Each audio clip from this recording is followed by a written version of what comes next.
This is the Real Estate Investing 365 podcast, your go-to source for real estate investing strategies so you can start living the life you want and get where you want to go.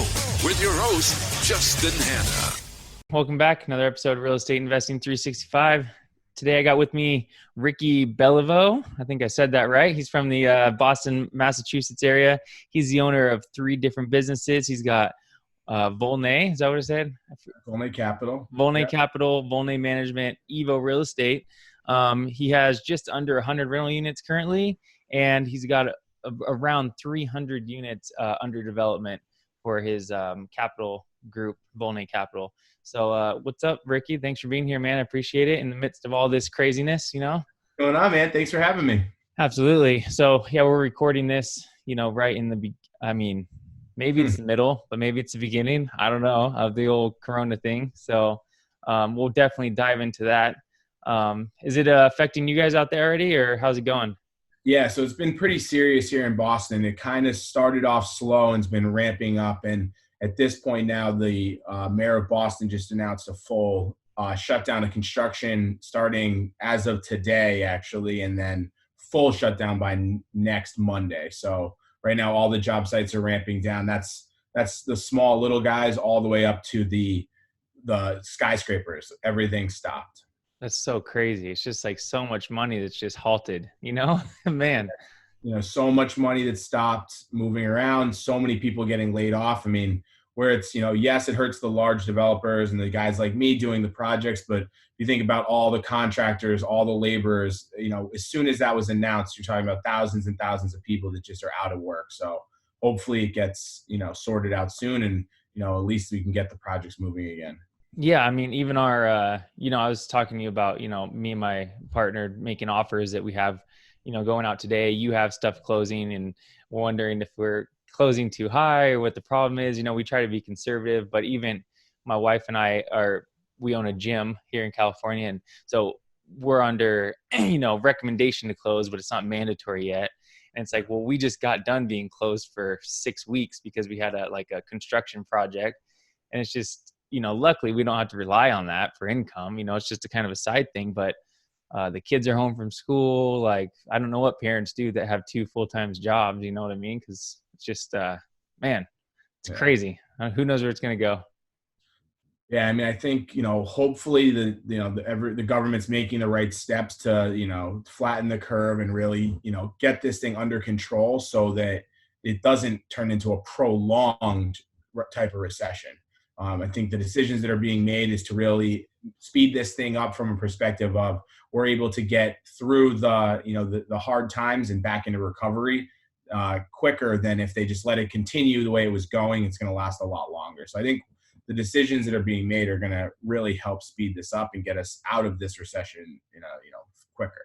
Yeah, for sure. I mean, I saw today though that I think this morning, Trump's advisory board or whatever said they're preparing for at least 18 months of downward trajectory or something like that. And which I'm excited to get, at least, everybody is though. Everybody that's a real estate investor, they're excited for the downturn because prices were getting a little crazy. But at the same time, it's like, hopefully we can weather the storm until then and keep some of our money. I think the nice part about this from a real estate perspective is that, this is being caused by a virus, right? And which is messed with the supply chains coming out of China.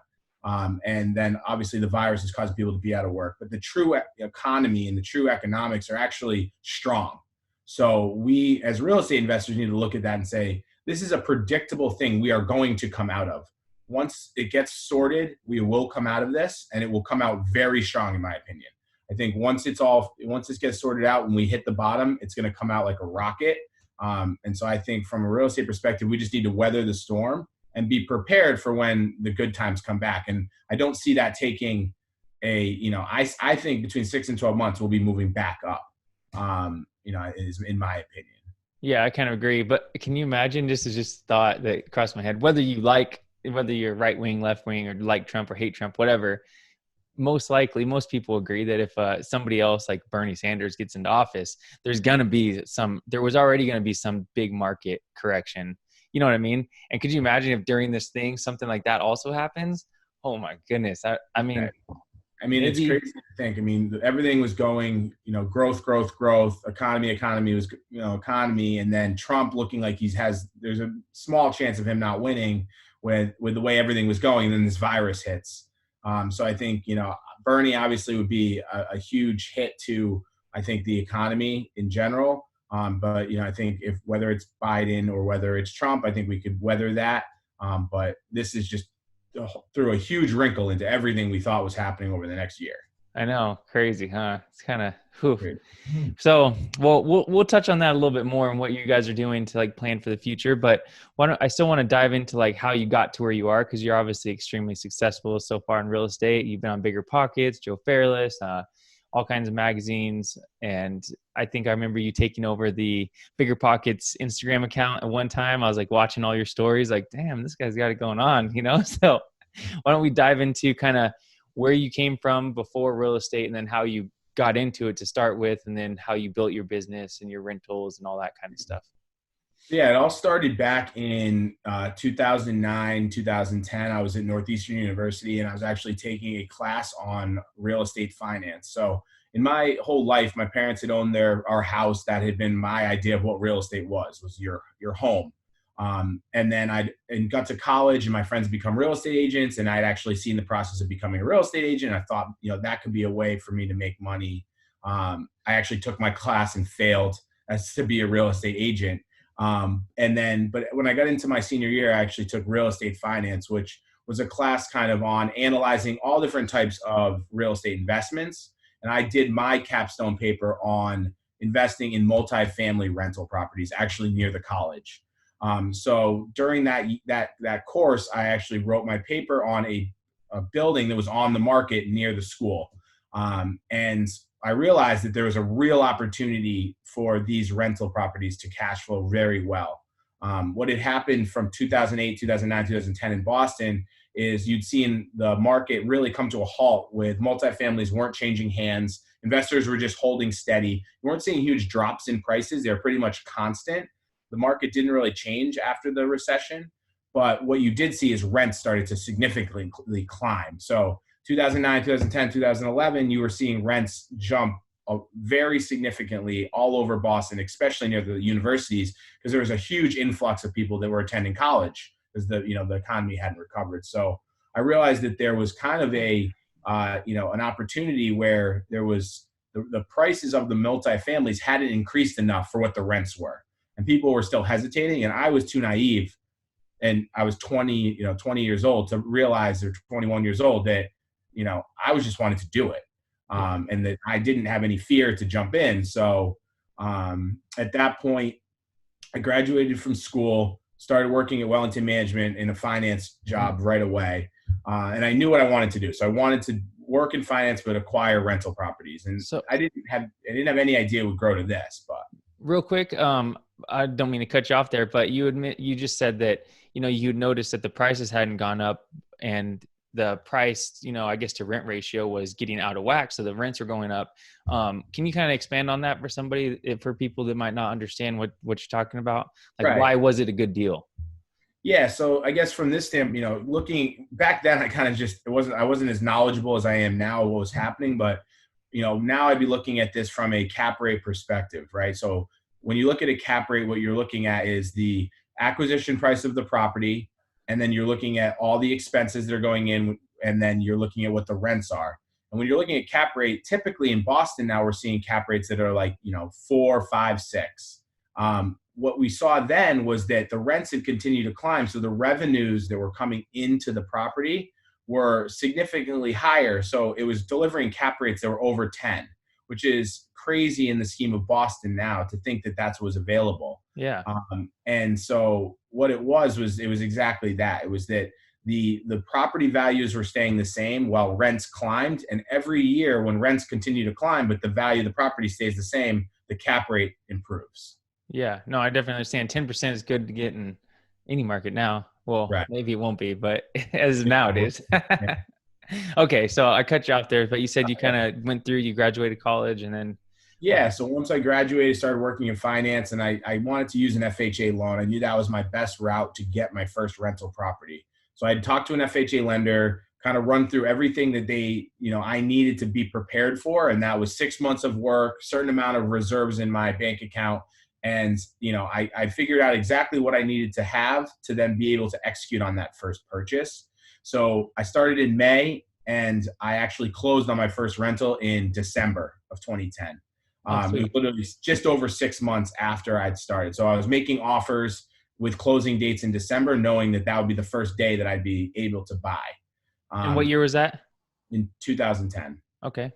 And so the way I was able to get my down payment money is, I had some money saved up that I was going to use for the renovations, but then I actually approached my mother, and I sent her my paper from school, and I said, I want to do this. I know you have some money that you'd inherited.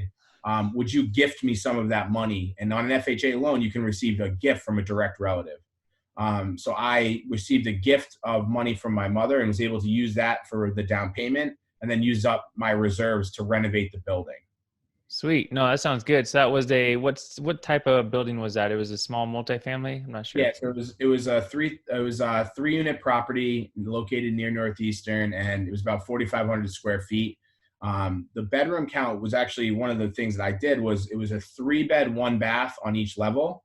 And when I took over and I started renovating the property, my occupancy was in unit 2, and the other 2 units were rented. So what I did is I renovated unit 2 while I lived there, and I took it from a 3-bed, 1-bath to a 4-bed, 2-bath by making the dining room into a bedroom and adding a closet, and then by making a pantry that there's no need for a pantry in a college rental, making that into another full bathroom.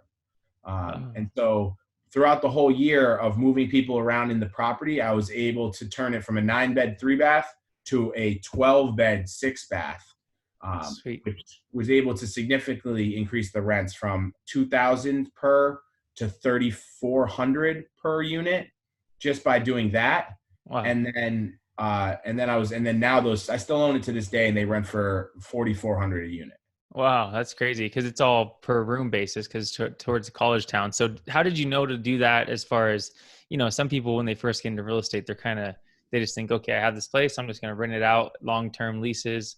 What kind of made you think, just because you're in college, I guess, that, hey, people need this type of rental? I just knew, I knew I lived nearby, so I was my tenant.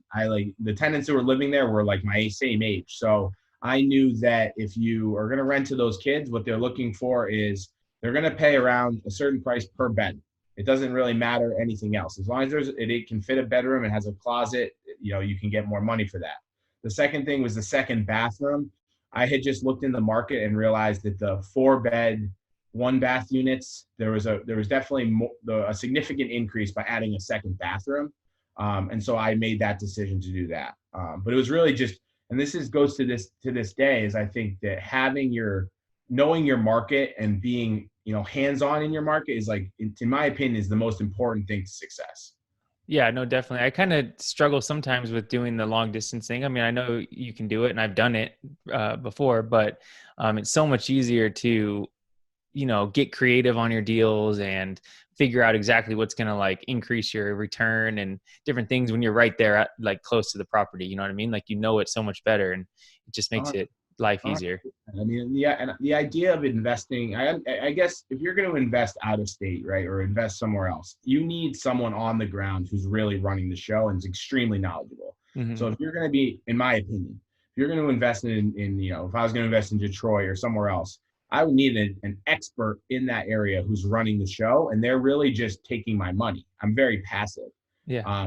For anyone who thinks they're going to invest out of state and buy a rental property and then have it be successful, doesn't understand how this business works, because there's someone in that market who's an expert, who is connected in the area, who would execute on that deal if it was really a deal. Like, if that's like someone thinking they're going to come into Boston and beat out me on an opportunity, there's no way you're coming in from out of state and you're going to get an opportunity before I do.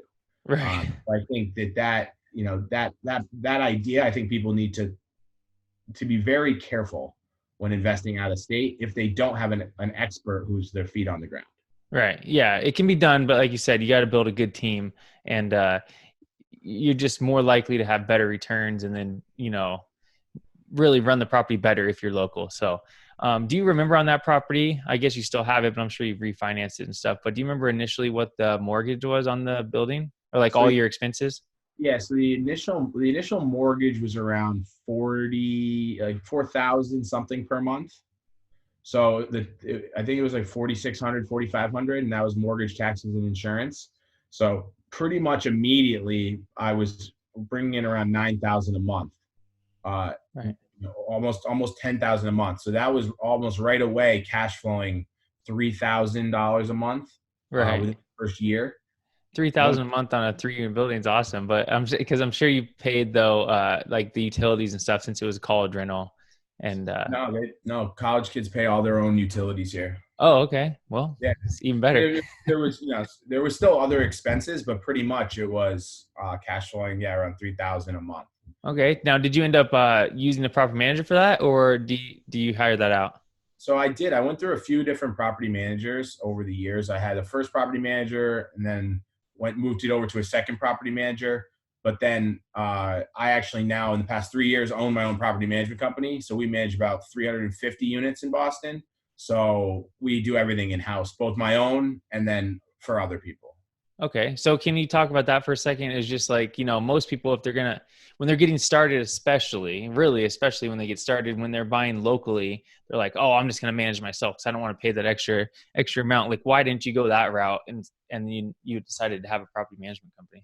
Yeah, I guess I was looking at I had friends who owned real estate companies and that had property management companies.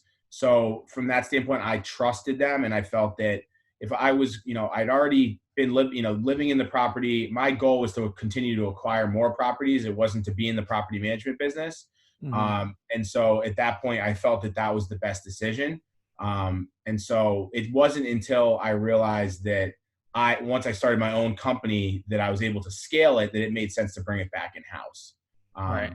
But from my standpoint, I didn't want to be dealing with the tenants. I didn't want to be dealing with the issues. I didn't want to deal with turnover. I wanted to concentrate. I had my full-time job, and I wanted to continue to acquire more rentals. Yeah, it kind of comes back to that. But people say, like the dollar productive work or whatever, like, why are you going to go out there and do something for $20 an hour if you can go make way more per hour than that? Now, there is other times where if you're not really focused on like growing, you're just like happy where you're at, or, you're more conservative and you have all this free time, and in your free time, you're gonna, sit on the couch and do whatever, play with your kid, whatever you're going to do, then go ahead, manage your own property. Like, there's nothing against it. There's different ways to skin a cat, you know what I mean? But if you're going to go do something else, like me doing my yard work or my construction on my house or something, sometimes I'll just hire it out because, for one, I can go work overtime in my job, or I can be buying a rental property in, Idaho or something. It just makes more sense to do that and pay them $30-$40 an hour, because it's just, I'll make way more than that doing something else. So it makes a ton of sense. So, okay, cool. Where'd you go from there? So you got that first property. You're like, this is awesome. This is exactly worked out how I wanted to do. You kind of moved on, and how did you get up to your 100 units that you have now?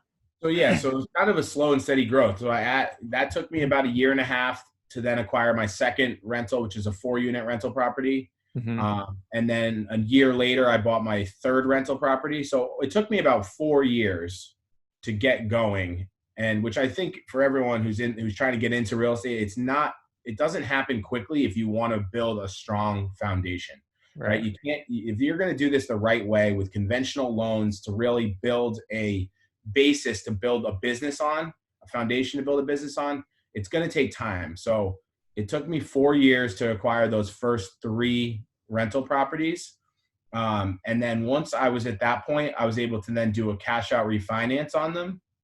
Originally, I was going to cash out refinance, and I had about up to 75% LTV. I was supposed to get around $750,000. It was going to be a lot. And then that was my goal, is to jump into doing condo conversions and into the development business. I ended up having some hiccups with the lender that was doing the cash out refinance, that they weren't comfortable. They weren't comfortable giving me, as like a 23-year-old, $750,000. So the head of lending called it back and would only give me $100K per building, which was definitely a hiccup moving into, I already had a building under agreement I was going to develop. Yeah. So it was a hiccup. It was definitely, it caused me to figure, jump through some hoops, figure out how to handle this. But that I was able to get through that. And then I got into doing my first development property in 2014. Sweet. No, that's good. Yeah. It's kind of a bummer, you know what I mean? Because I've kind of run into the same thing, not in such big terms or whatever, but with the lender looking at your age, or maybe like agents or something looking at your age and you're younger, and they don't think that, they don't take into account, look at what I did. Look what I can talk to you. I can show you all the papers. I'm smart just because my age is lower, that they think you have less wherewithal to close or be, what am I trying to say? Confident with it or whatever, but yeah, whatever. One lesson learned for people is, like, if you are going to be doing that, is really read the details of what the term sheet is and what these lenders are offering you. Mm-hmm. Because it shouldn't have been this way. The term sheet should have stated it's a 75% loan to value. That's what I'm going to get based on an appraisal. And it should have been more ironclad that they weren't able to just make a decision to cut me short. Right. So just read through the paperwork and be on top of what type of terms you're getting from your lenders. So how come you didn't end up going to a different lender and you stuck with them? So at that point, I didn't have time. So I'd already had a building under agreement. I was planning on closing in the next 15 days after the cash out refinance closed. And, I was still early in my career, right? I owned 3 properties, but I wasn't as liquid or didn't have a big business. So those appraisals, each one cost $2,000 or something. So Mm-hmm. I was into this thing for $6,000. And then if I was to walk away, what would happen with my deposits on my purchase? I didn't have the money to buy that. So I was really stuck and didn't have the ability to just tell them to, kick rocks. I'm going to go somewhere else, which nowadays that's what I would do. I would just say, I'd call another lender and I'd tell them, I'm going to give me the money or I'll leave. Yeah.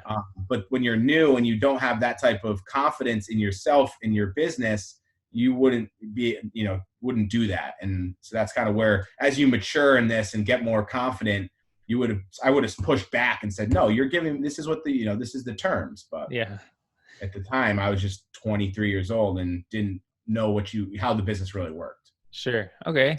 Right on. So then you moved into this first development deal. Why did you think that was the direction you wanted to go instead of just buying more multifamily properties? So it's actually, and this is kind of comes back to the idea of being able to pivot, right? So I had been offering to buy additional rental properties, but what had happened in Boston by 2014, the market had been booming, right? We've been coming out of the recession, and there was tons of capital flying into Boston on multifamily rentals. So and the rents at that point, we can see in the areas that I wanted to purchase, right, which was in the more of emerging markets. So I was looking at East Boston, which was an area that had really not been touched at all from an investor or development perspective. Mm-hmm. But I knew it was going to happen. It was right on the brand. It was a blue line train, which runs directly into downtown.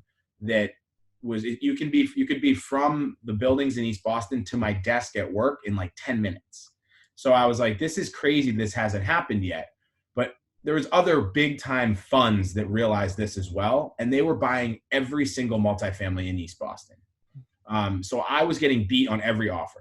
Right. So what I realized was the only way I was going to get into East Boston was by offering more than these guys, because I needed to use a loan. They were paying cash.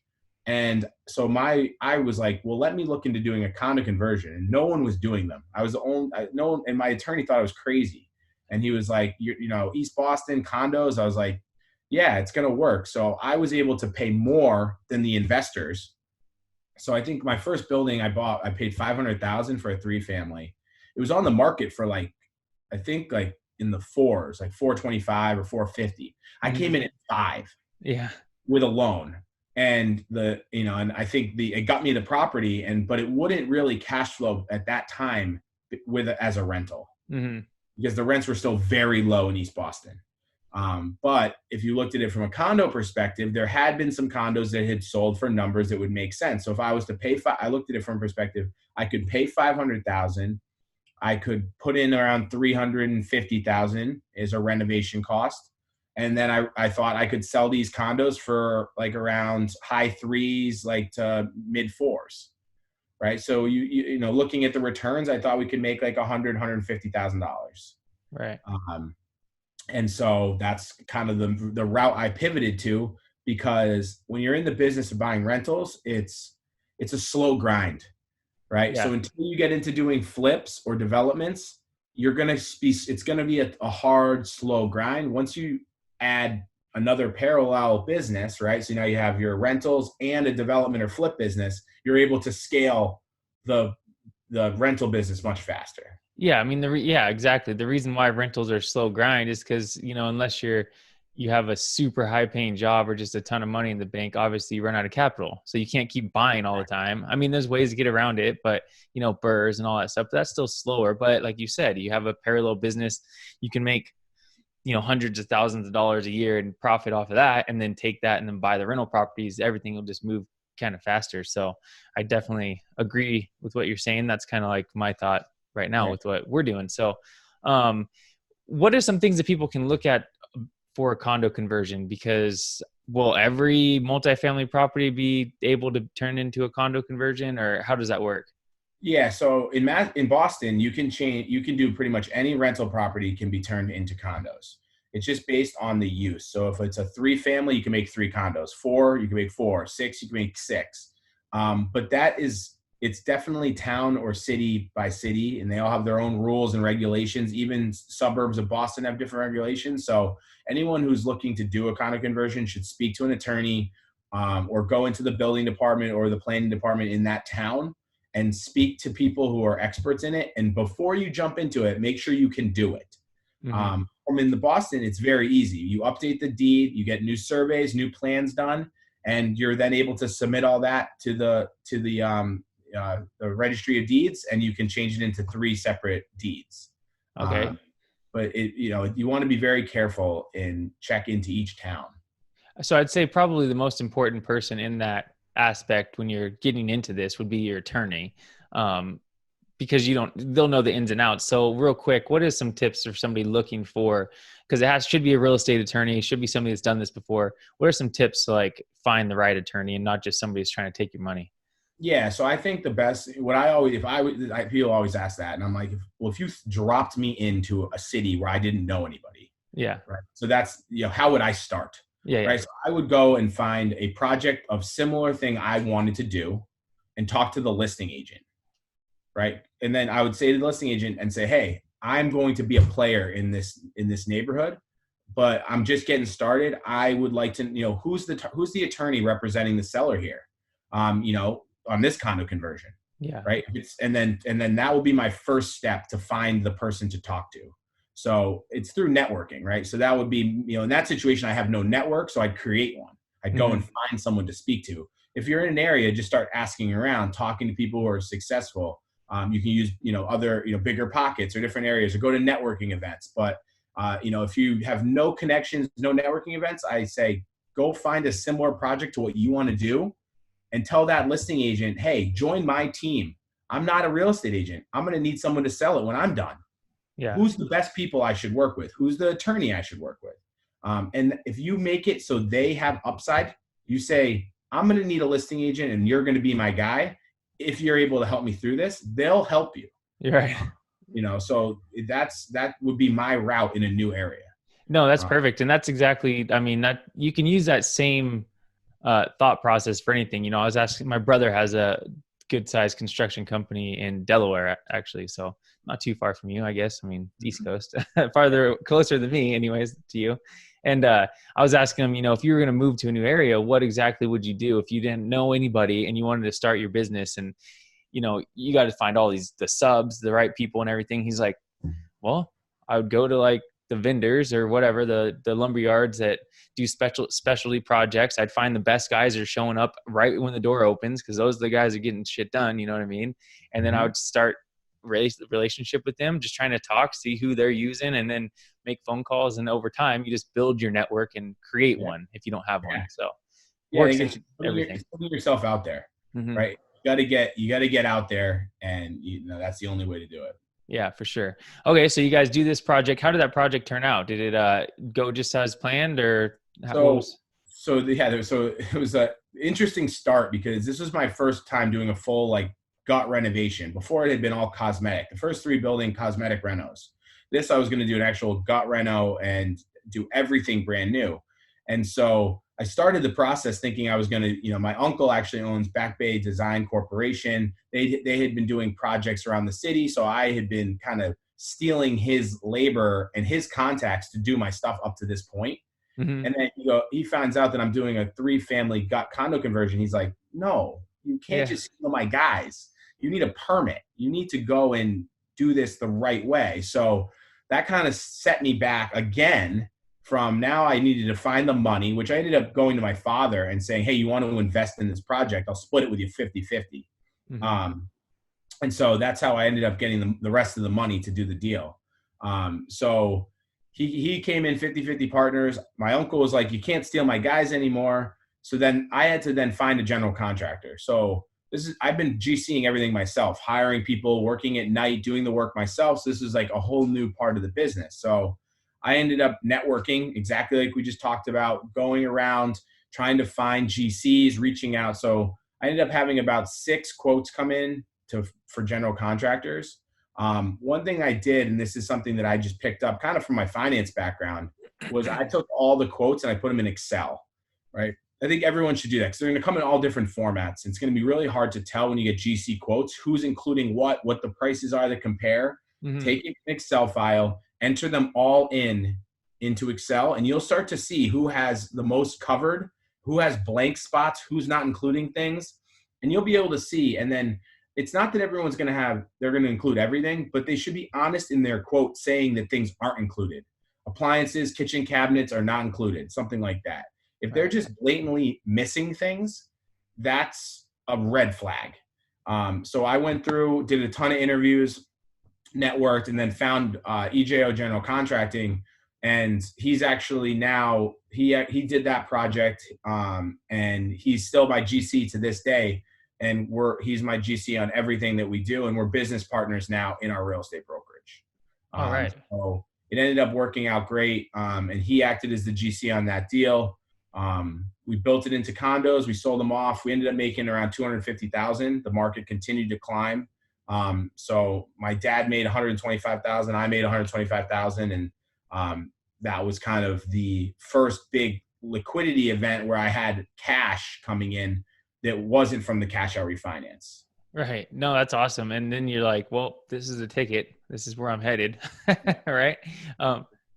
Yeah. So then at that point I'd already acquired a second one and we'd started work on that one.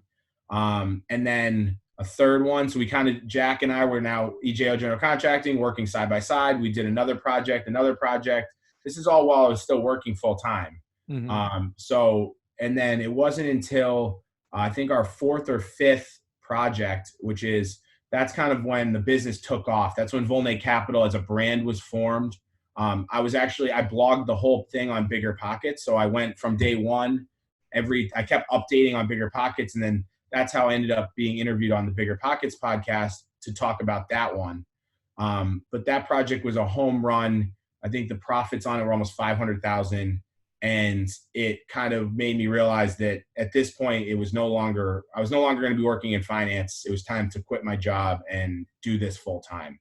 Sweet. Yeah. What year was that? That was my next question, is when you left. So that was in 2016, 2017. Okay. Right on. Well, yeah. So I see how obviously the market was going great. Boston's like a strong market. So I can see how, as long as you guys you have a great contract, you have a great systems in place, you're building the company, like it totally makes sense that you guys grew and got to where you are. It's hard. I'm not saying it's not hard and it takes a lot of work, but it makes sense because where the economy was. How did you, because you said, the prices of properties are really going up. So rental properties were harder and harder to find, but you did end up growing your portfolio to, just under 100 units now. So at the same time, how were you finding properties that you could keep as rentals? Yeah. So my thing is, every time I always try to buy between 1 and 3 rental properties, give or take, after every single development project finishes.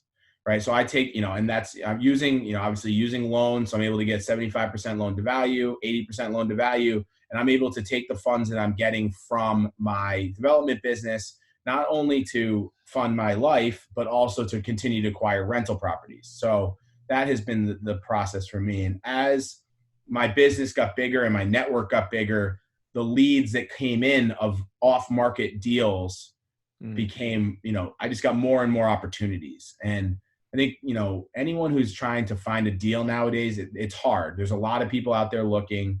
And I think, where I separate myself is being able to act when the deal comes across my computer, right? So if someone calls me and they bring me an opportunity, I'll tell them within 5 minutes, yes or no, if I'll buy it, right? And I know the market extremely well in the neighborhoods where I buy. So if I don't even need to see it most of the times to tell them whether or not I'll buy it. Right. And so that allows me to then, when I'm their first phone call. And that's the key in this business, is you need to be people's first phone call. Yeah, no, that definitely makes sense, and touches, enforces the fact that what you're saying, that it just is harder to scale and grow your business out of state. In the past 10 years, it's been, not that hard because everything was, relatively easy. Right. But I would say if you're in like a more stable market, and maybe we're going into, it might be more difficult to do that unless you really know the market like you. So you're in and out, you have a huge network there. People know who you are, the neighborhood. So like you said, you can just you're the first call a lot of people make. And then you can just say yes or no, because you probably already know the building a lot of times that people are calling about. Exactly. And, I've done a lot of 1031s, like 1031, and I can kind of explain what that is. It allows you to defer your taxes that you owe on that property by purchasing a similar or like kind property.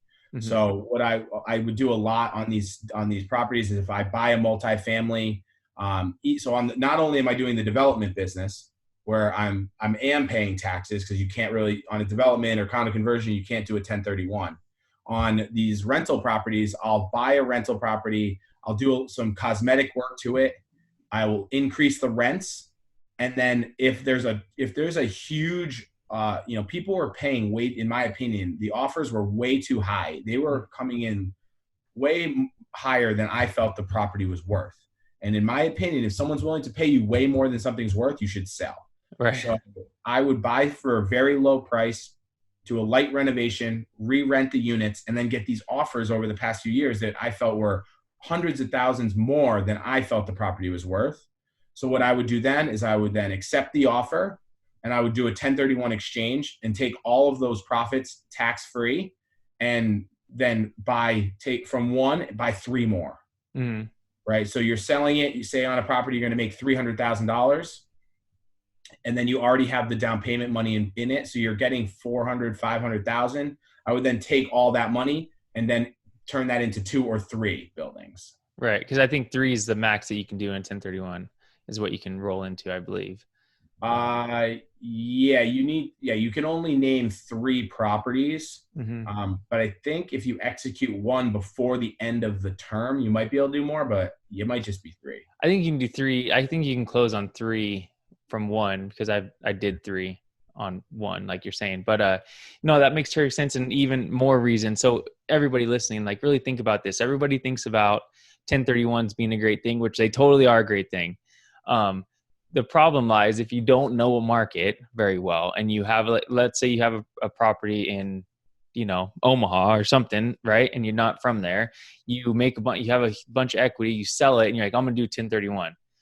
Well, if you don't really know the market or have somebody hot on the ground, now you're in a timeline, right? Now you have a contract saying you're going to sell a property. Now you have 45 days to identify, 180 days to close.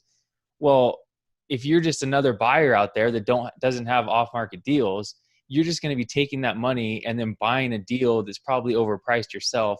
So where your returns probably aren't going to be that much better. You know what I mean? And then if you end up not closing, then you have the tax burden and all that stuff. So even more of a point that to really know your market, because you're able to sell these properties. You're like, I'll do 1031, and guess what? I got 5 properties I can choose from right now that I know I can close on. So right? what I actually did, and this is something that worked really well for me, is when you're in a booming market, right, where mm-hmm. it's a seller's market, mm-hmm. it's hard to find deals. People are overpaying. What I would do is I actually would find the property, then sell the asset. Right. So would you make the offer on the property? And I'd already have it under agreement. Oh, okay. So you can always back out. I would. So what I would do is I would make an offer on, so off market property comes in. And Mm-hmm. I put it out to the market. I'm in the market. I'm looking for rentals always. So I would find, say, one or two that are like, they're really good opportunities. I'll put them under agreement and I'll do extended closings on them. And I'll do no contingencies, which helps my offers. But they say, well, why can't you close right away? Like 30 days. And I say, well, I want 60 days or 90 days. And they're like, well, no. We want someone to close sooner. I said, what's the difference? Like I'm buying this off market. I'll put down a significant deposit, non-refundable. If I walk, you get the money. Yeah. I want time. And they go, well, why? I say, I'm doing a 1031. I need to sell something to then buy this. But I'll buy it anyway, is what I would tell them. I'll buy it anyway, but I'd like to do a 1031. So can we extend the closing? 95% of the time they say yes. Mm-hmm. So no contingencies offer. They're pretty excited about it. What then I can do is I can go and say, all right, now the asset I was planning on selling, now let's put it on the market. Right. And so then we list the property I want to sell. That would go under agreement with a closing date of 45 days, 60 days. And then I'd be able to close on that and buy on the new property. Yeah, that makes perfect sense. But at the same time, you have the capital that if that didn't end up selling or whatever, you say, okay, well, I'm still going to close on this property anyways. Exactly. That's the difference. It's as your business grows and you have more liquidity and you have more assets, you're able to do those types of things because you look at it from a worst case. What's the worst case scenario?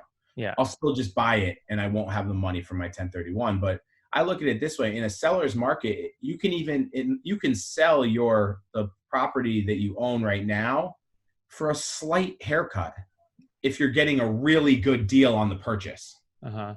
So say it's worth, $900,000 in Boston for a 3-family.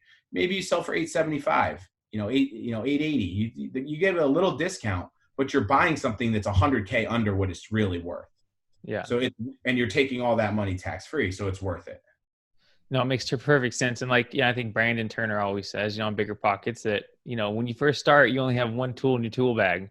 And that's what you got to focus on. But as you grow, like you said, you get more tools in there and then you can make more things happen and then you're smarter and all that kind of stuff. So it makes a ton of sense. Well, I know you guys have kind of grown. You said you have 300 units close to it under development right now.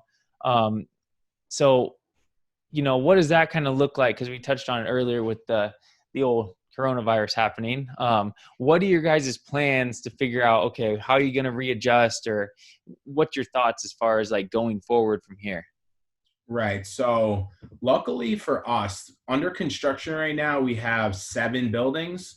Now the business has shifted. We don't really do condo conversions anymore. It's all ground up construction. So we'll buy something, we'll demolish it, knock that down, and then we'll build something new. That's kind of how the business is. So right now we have 7 buildings under construction. One of them is almost done. So that's the one that I do have the most concern over because we were just in the process of listing those units for sale. So they're new condos. New condos. Okay. Yeah. So these are new condos. And so the concern on that one is that are the buyers still going to be out there buying? So I am looking at options. I think it's going to be fine. I think it's only a 4-unit building. And I think we'll be able to find buyers and they will be fine. And close in, we're trying to close on those units in June. Mm-hmm. But if there aren't buyers, it's starting to talk to my lenders and say, well, what type of rent roll do I need to deliver you for you to refinance this into a long-term hold? That's always the out on these.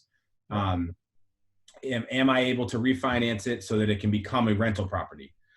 That's not the route I would like to go, but that's the route. If I have to go, that's what I'll do.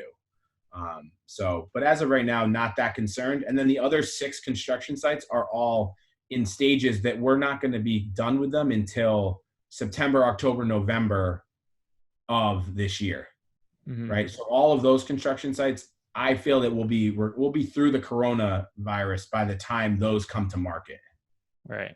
Yeah, no, it definitely makes sense. So it's really just maybe the best game plan for people is don't just stop, continue your marketing or, to try to find deals or continue your buying, but just put in some contingencies there, like the likelihood of it, it's not going to correct more than it did during the recession in 2008.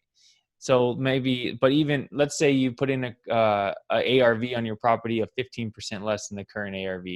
And then let's say you put in a contingency that the rents are going to be 10 to 20% less than what they currently are.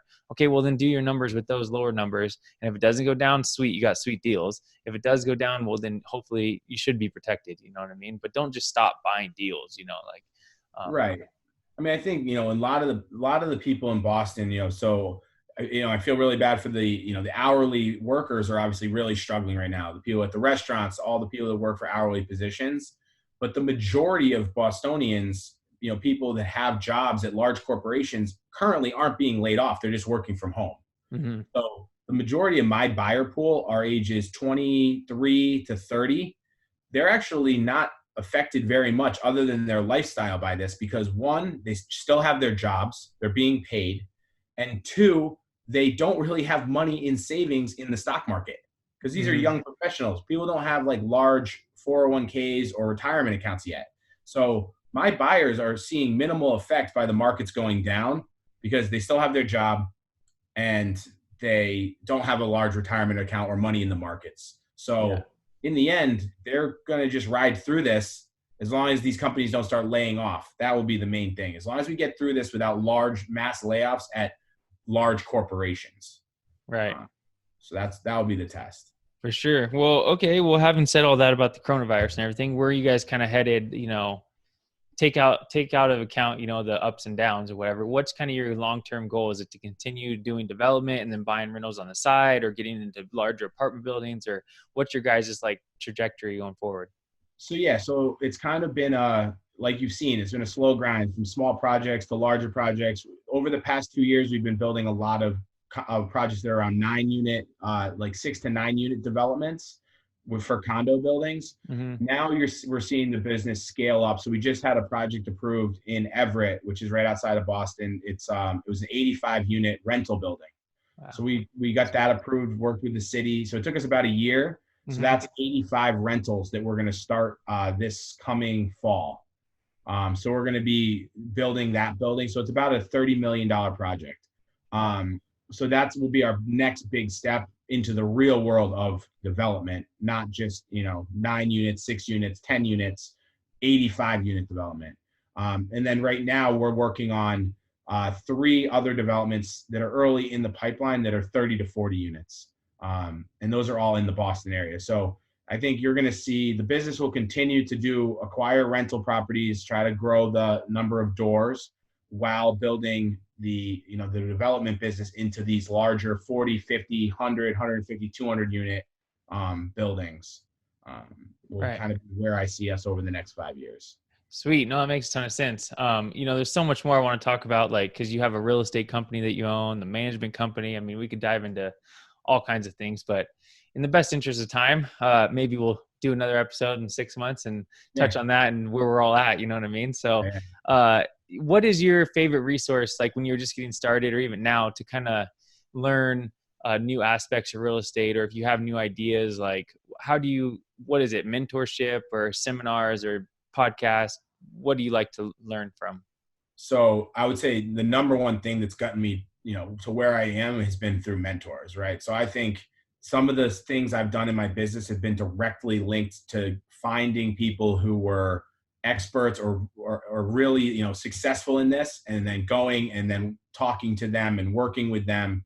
Right when I got started, my landlord from the rental I lived in, I actually went to his office. I knew he owned like 60 or 70 buildings. And I went to his office. I was like, hey, can I just sit with you and like talk to you? I want to buy rentals. And like, he kind of was my first mentor of showing me some of the ropes, introducing me to a good attorney, teaching me about LLCs and siloing your business to protect yourself from lawsuits and all that type of thing. So I think number one is through mentors, but that also comes to networking. Like, I think going to networking events. We host a ton of networking events through my company, and I think just talking to people is huge. That's where we get a lot of our ideas. Right on. So with that first mentor, did you kind of bring anything to the table for him, or did he just willing to help you with whatever?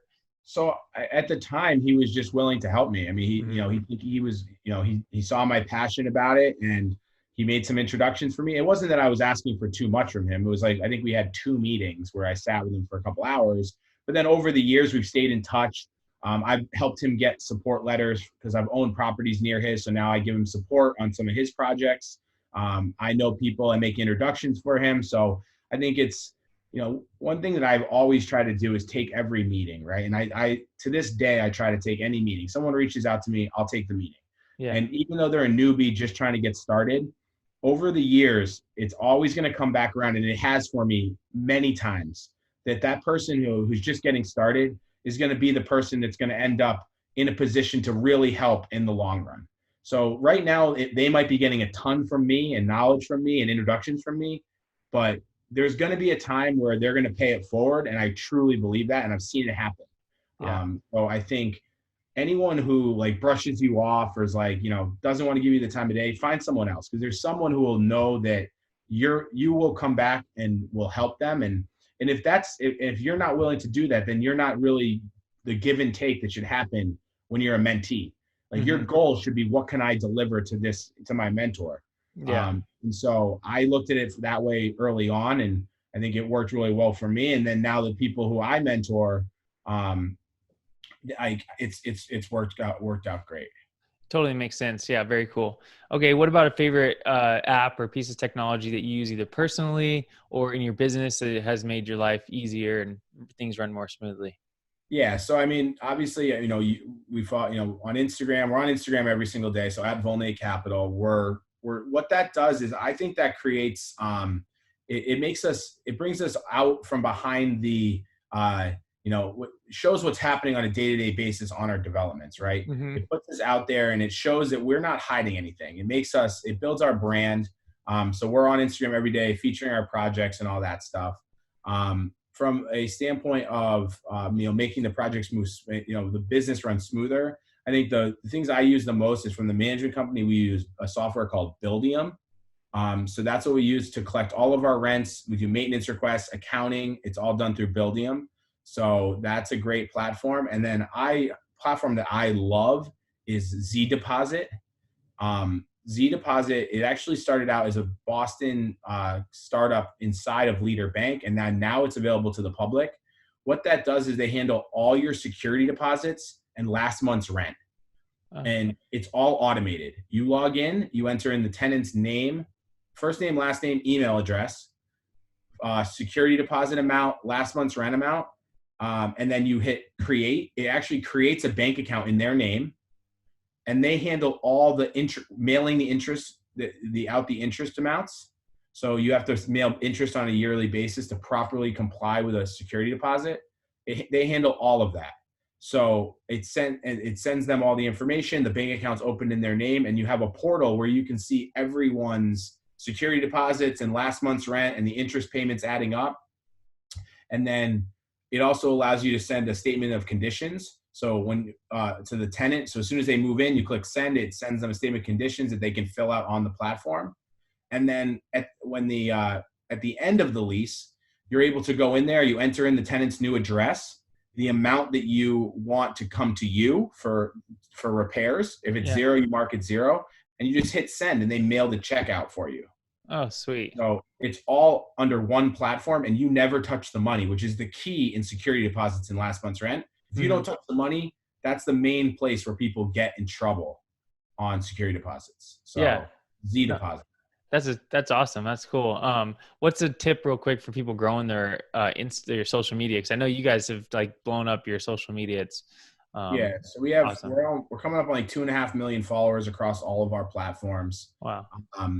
I mean, Instagram's become a lot more difficult. Like when we started three years ago growing the accounts, there was not as many real estate accounts on there. We were able to grow significantly. And now those accounts like Kitchens of Instagram, Bathrooms of Instagram are all run by my sister, and she continues to work on that business. We sell ads, we do marketing partnerships, and it's a whole nother business, Volnay social media. But overall, it all comes back to content, right? People want to follow accounts that are putting out constant, solid content. Right. So if you think you're going to grow followers by posting once a week, no one cares. They're not going to follow you. Yeah. And it's about being on the stories. It's about being on 3 or 2 posts a day if you can. and putting stuff out that people are interested in.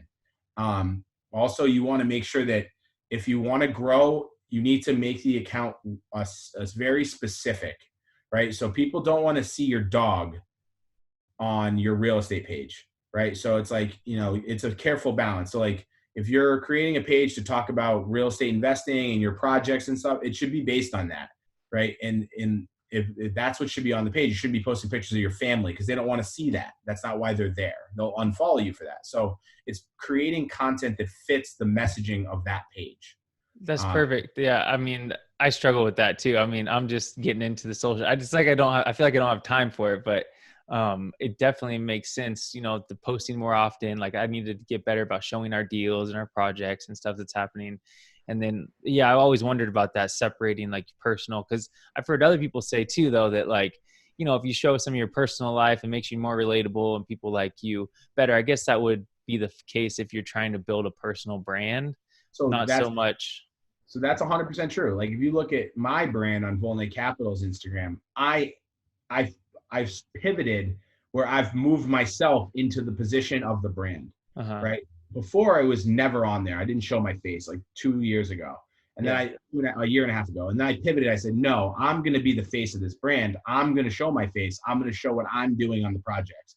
And once I made me the face of the brand, then I do show more personal things than I did before. I think that was the decision I made for my page.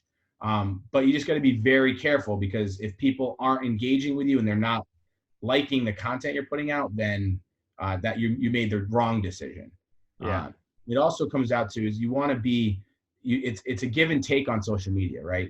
So people want to also see that you're involved on their pages, right? So you need to be out there commenting, posting, messaging, different things with other people's pages that will increase the engagement on your page. Yeah, totally makes sense. Very cool. Okay, well, cool. Well, Ricky, I appreciate it. Where can people find out more about you, your companies, if they want to get in contact with you, all that kind of good stuff? So it's volneycapital.com. You can find all about us on there. Volney Capital on Instagram. So go follow that. Send me a DM if you have any questions about this podcast. Instagram's the easiest way to reach me. And then from there, we can connect via email, but start with a DM on Instagram. Cool. Right on. Well, Ricky, appreciate it, man. You're doing lots of big things. I'm excited for the future, and thanks for being here. Awesome. Thanks a lot, man. All right, man. Have a good day.